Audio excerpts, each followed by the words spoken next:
What's going on, y'all? We got One Piece chapter 1181.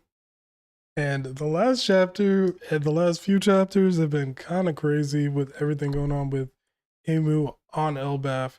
We got the future Pirate King Luffy. We got the devil slash, I guess probably new king of Elbaf, maybe Loki. Then we got the real devil, Imu. And he just got Zoro and Sanji out of here. Both the wings of the Pirate King gone like that. So it's about to be him versus Loki in this chapter, apparently. So let's get right into it, right? Yes, let's do that. So we got chapter 1181, A God and a Devil. And we got the cover request by Nakahata Michi. Carrot sings as she strolls over sleeping panda sharks at sea. And we always love to see Carrot, you know what I'm saying? Hopefully we get to see her back in the story very soon. And without further ado, let's get into this, right? Yeah. Okay, so this chapter starts off and we're seeing a memory from 14 years ago, and it's a little flashback, and it's a close-up on Harold's face. I am the worst king in the history of Elbaf. You must kill me and take the throne, Loki. Well, isn't this what I was just saying? This is what I was just saying. He was only 144 at the end. Giants usually live to 300. He died way too soon, Loki says to Imu. You tricked my dad, right? That makes you responsible for his death. Yo, this man better turn up for his pops right now. The one suffered most from that inconvenience was Mu. Oh, yo, Imu dropping bars on him. Yo, that's kind of crazy. And I don't think Loki liked that too much because he picked the hammer up. He's got the black lightning coming off of it. Damn you. Back then, I don't care about how I'm remembered. That's not important. The only thing that matters is securing Elbaf's future. Damn, and it shows Harold smiling right before Loki ends him. Like, oh man, that's crazy. Does that mean that Harold's part of the D-Clan and Loki's part of the D-Clan? Maybe. Would that make Hajrudin a D-Clan member? Like, come on, what are we doing now? But anyway, isn't that right? Back then, what did you do to my father? Yeah, and so he picks up the big hammer. Ragna Izuchi brings that thing down. Boom. But nah, Imu got a big like black flame, kind of like how the homies are, but a black fireball of it that I think is his halo thing turned into, or no, or is it coming out of the back of the spear? Let's see here. Nah, he just got that, and he uses it, and it stops it without it touching. So there's advanced conquerors hockey going on here. I don't know if that's from Loki's side or if that's from Emu's side or both, but yeah, that's what we got going on here. And it's just a big ass black fireball, a big ass lightning slash fireball. Ooh, this is what we came to see, right? This is what we came to see right here. And okay, we got Vegapunk and Nami catching Sanji. Jinbei's like, oh snap, just the extra waves coming off their fight is effing everybody else up in the area. Loki's looking down, he got the hammer up like this. I can't believe he tanked that. And he said this out loud, which is hilarious. What's with these black flames? What sort of power do you have? Or maybe it is. Maybe Loki doesn't have the advanced conquerors, and maybe this is the first time seeing it. But anyway, Imu puts his hand up like this, and the fire just starts like coming up out of it. Omen is simply Mu's military might. So basically, he got, I don't know if it's endless, but he could just create these black flames, and then they kind of become these own living entities that are kind of like fireballs and whatnot. And he can shape them into different things. Like, yo, this is nuts. Gigantification, its power dwells in all things. Yo, this is crazy, yo. And he puts it it's the end of his staff now, and he meets Loki, and he's the same size as him. Yo, this is crazy, yo. I can't wait for the eventual fight with Imu and Luffy where they both just get big for no reason. And so, yo, this is crazy. Okay, so he drops the hammer down, whoosh, and Emu brings down this sword that kind of looks like a skinny version of Mihawk's sword in a way. But anyway, Nemesis whoo, puts that thing right through freaking Loki. To yo, he put this thing down so hard it busts up the ground underneath them. That's crazy. Yo, Loki's not looking like he's in the best shape right now, but he hasn't even used like his devil fruit really. Like I thought he'd maybe not automatically go into hybrid mode, but maybe this is us leading into that because you know, ancient zones in general, mythical zones, they're supposed to have extra endurance and durability compared to other devil fruit users. Anyway, strength is an attribute people naturally crave, and yet that craving can be easily satisfied via corruption. And so it shows Dory and Broggy when they were in their evil, devilish looking form. It merely requires one to submit their will to a covenant. So he's like, yeah, I'm not even hiding it. I'm the devil. Like for real. And it shows a picture of Harold, and he's got the brand on him, looking like my man from Berserk. When their envy drives them, they'll achieve power.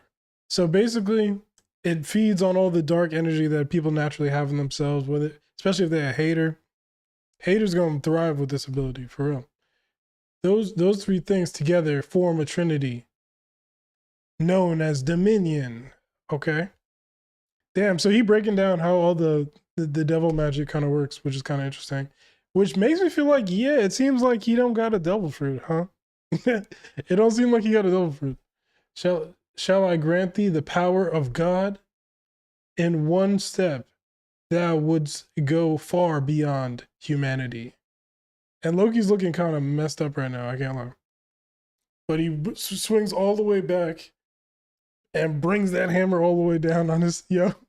This one panel right here where Ibu got the hammer in front of his face right there, yo. He looks genuinely surprised and shocked. And it really shows like how definitive that, or not definitive, but defining the feature is that his nose is pointy like that. I keep going like this. And it really, really, really makes you think he looks like, you know, Robin, because she's the only other character that has that nose besides her own mom. Anyway, Loki says, I don't want it. He says he doesn't want the power. He's like, yeah, you stopped that first one. Let's see you stop this one. Brought that shit down for real, for real. Cackle, cackle, or crackle, crackle, creak, creak. We got like a wide shot showing in the distance, just like a big puff of smoke, basically. And it took a lot out of Loki. He's saying huff, huff, wheeze, wheeze.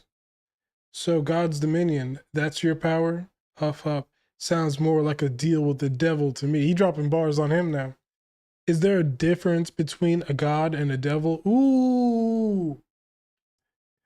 Emu getting philosophical with it. Beats me. I just know I ain't gonna let myself be dominated by anyone. And I like that. And in this the world of One Piece, ultimately the thing that's gonna win out over everything, Kaido said it himself, is hockey or willpower. So Loki's like, I don't care that you just stabbed the hell out of me. You got crazy fire abilities that can do pretty much anything. I am not losing. Nah, he literally hitting the Gojo. Nah, I'd win right now. he's just blockhead maxing right now. But anyway, I just know I ain't gonna let myself be dominated by anyone. And Emu's just like dot dot dot. The world itself rejoices in a state of dominion. Isn't that the reason? And is Emu having a flashback right here? I can't. Oh, so it's Emu and it's freaking JOYBOY in this panel, bro. Emu had to stop and think for a second. I think it's gonna catch him off guard, right? And freaking what? No. All right. And freaking Loki comes in for the to smash the hammer for the third time because he's just like, I'm just keep whacking him with it. And Emu comes out of character for the first time, it feels like, at least, for real, at least, and goes, isn't that right, JOYBOY? And Oh, is he talking to Luffy? Bro, him yelling out like that. This is genuine angry emotion coming out of this man right now. Yo. And Luffy feels that hockey while he's nomming in the back. Near mirror, I need more. Gotta eat more. I've never felt anything like this before. He got Luffy shook. For real. And Luffy felt Shanks's heart. I feel like that's part of the reason why that at the end of Wano or at right after Wano, whatever you want to say, when Green Bull showed up and Shanks used his hockey to like make him shit his pants, and Luffy was just like, yeah, no, I'm chilling. The hockey kind of feels familiar. I think that was for this moment. So we could see, well, also on Egghead, you know, they all got kind of like a weird feeling from the hockey from the elders. But I don't know if I've ever seen Luffy look like this per se. You know what I'm saying? Where he looks genuinely shocked and like, oh shit, what am I about to do about this? You know what I'm saying? But anyway, shoot, it's so heavy. It's like I'm suffocating. What's with this guy's hockey? If I don't eat all this, we can't win. More. And so Luffy's literally trying to eat through all the giant food because he's like, I need to be max power to do anything with this guy. You still lost in thought? Loki says as he cracks him with that hammer. That tells me one thing. You're underestimating me. And then he went flying, boom. Yo, Loki's not playing though. Why would he be? He's trying to get his get back right now. And Emu went into the mountain or whatever that is behind him, or it could be a tree, and he literally imprinted in it like Wile E. Coyote. And off in the distance, you just see this big dragon silhouette coming up out this fire. This is a small panel right here, but this is so dope, yo. You get all the weight of this giant dragon kind of emerging. The fire, that's not even his fire, is just like outlining him. It looks cool. And then we get a close-up shot of Emu looking, how would I describe the way his face looks right here? Kind of shook, to be honest, kind of shook. And he's thinking to himself, Nidhogg. So Emu clearly has PTSD from the Void Century, and I really want to know why. I can't lie. Loki fires up his lightning blast, and Emu hits this move right here, something close to that. And, oh, and Loki shoots the lightning blast. That's kind of like the lightning Boro breath, the blast breath that Kaido does. And Emu, what is he doing here? Did he just like absorb it? What? Thou really hast returned. A fearless smile. Yo, why is he smiling? I feel like he must be smiling because even though he may have hated Nidhogg in the past, he's happy to see him so he can fucking work him right now. I don't know. It seems like he probably had a complicated relationship with the Nidhogg of the past. And it seems like he may have also had a complicated relationship with the JOYBOY of the past, but it seems more like he just hate that guy, to be quite honest. So it's very interesting. I'm very, very, very, very interested in Emu's character and backstory. I don't know if I've been this invested in a One Piece villain's backstory maybe ever before finding it out. But I think that maybe Kaido, but I was actually disappointed with that. I feel like the amount of anticipation that's built up for Emu's actual backstory, which is the Void Century, is what also is adding fuel to the fire. But even with all that we've already gotten inklings about and know about the Void Century so far, it's crazy that Oda could still put these little nuggets in these chapters and still make you think and think and think about some of these things. You know what I'm saying? And it's not really, you can obviously tell where all of this is going. And I gotta agree with Loki. Emu was definitely underestimating him. And if you are super pissed at somebody, it's so much to the fact that you're ready to punch them in their face, and they're literally like dazed, like not even paying attention. That's what happens. He's, whew, you know what I'm saying? So yeah, let me know your thoughts on this chapter.